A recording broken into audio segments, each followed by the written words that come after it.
Hello everyone, আসসালামু আলাইকুম। কেমন আছেন সবাই? আশা করি সবাই ভালো আছেন। আমিও আলহামদুলিল্লাহ অনেক ভালো আছি। তো কুরবানির ঈদে 2 দিন পরেই আমরা চলে যাচ্ছি আমার বোনের ননদের শ্বশুর বাড়িতে। কুরবানির আগেই আমাদের দাওয়াত দিয়ে গিয়েছে আপুর ননদ আমাদের বাসায় এসে। আমার বোনের ননদের ছেলের সুন্নতে খাতনা দাওয়াত ছিল। তো আমরা আমার মা বাবা ভাই বোন আমরা আমার শাশুড়ি সবাইকে নিয়ে আমরা চলে যাচ্ছি বোনের শ্বশুর বাড়িতে। তো আমরা একটা ভ্যানে নিয়ে রিজার্ভ সবাই চলে যাচ্ছি। তো আমি একটু ভিডিও ক্লিপস নিচ্ছিলাম।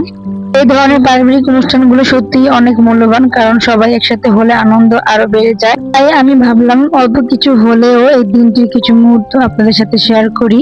সকাল সকাল আজকের দিনটা শুরু হলো একসঙ্গে রওনা হওয়ার মধ্যে দিয়ে। সবাই মিলে গাড়িতে উঠে গল্প করতে করতে দুই পাশে সবুজ গাছপালা, খোলা আকাশ আর মিষ্টি বাতাস যাকে আরো সুন্দর করে তুলেছে। মনের আসল আনন্দ শুধু গন্তব্য নয়, পথের প্রতিটি মুহূর্তে লুকিয়ে থাকে হাসি, আড্ডা, ছোট ছোট গল্প আর পরিবারের সবাইকে একসাথে সঙ্গে পাওয়ার অনুভূতি। এই সবই এই সফরকে বিশেষ করে তোলে। বলতে বলতে আমরা গঙ্গানগর চলে এসেছি। তো গঙ্গানগরে এসে আমাদের গাড়ি চেঞ্জ করে আমরা আরেকটা গাড়িতে উঠছি।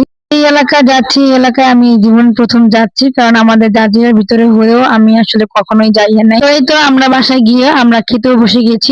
লোকজনের কারণে আমি ভিডিও ক্লিপস নিতে পারিনি। এই তো আমার মেয়ে এবং আমার মা আমরা সবাই একসাথে খেতে বসে গেছি। তো আমাদের খুব তাড়াতাড়ি যাওয়ার কথা ছিল, কিন্তু আমরা যেতে যেতে লেট হয়ে গিয়েছে। প্রায় মানুষই খাওয়া দাওয়া শেষ করে চলে গিয়েছে। তো এই তো আমার ছেলে চুপচাপ বসে আছে, খাবারের অপেক্ষায় আছে। খাওয়া দাওয়া শেষ করে আমরা বেশিক্ষণ দেরি করিনি, আমরাও চলে আসছি আবার জাজিরাতে। কারণ প্রচুর গরম ছিল, এত গরম ছিল যে কি বলার। তাদের বাড়ির আশেপাশে প্রচুর জঙ্গল ছিল, বাতাস ছিল না একদমই। তো চারপাশে প্রকৃতি গুলো খুবই সুন্দর ছিল, যতই দেখি ততই ভালো লাগতেছিল। এই এলাকার নাম আসলে আমার মনে নেই, আমি যতটুকু পেয়েছি ভিডিও করে নিয়েছি প্রাকৃতিক সৌন্দর্যের কারণে। আলহামদুলিল্লাহ, এমন সুন্দর কিছু মুহূর্ত ক্যামেরা ধরে রাখতে পেরে খুবই ভালো লাগছে। আশা করি আপনারাও আমাদের এই ছোট যাত্রা উপভোগ করবেন। আমাদের জন্য দোয়া করবেন যেন সুস্থভাবে যাতায়াত শেষ করে আবার নিরাপদে বাড়ি ফিরতে পারি। আমরা বাসায় পৌঁছে গিয়ে আবার আমি আমার মেয়েকে একটু ডাক্তারের কাছে নিয়ে গিয়েছিলাম। আমার মেয়ের একটু কানের প্রবলেম হয়েছে, ডাক্তার দেখাবো। তো তার জন্য আমরা ক্লিনিকে চলে গেছি। তো ডাক্তার দেখিয়ে বাড়িতে বাসায় চলে গিয়েছিলাম। এই ছিল আজকের ভিডিও। আমার ভিডিও ভালো লাগলে অবশ্যই লাইক কমেন্ট শেয়ার করে আমার পাশে থাকবেন। আল্লাহ হাফেজ।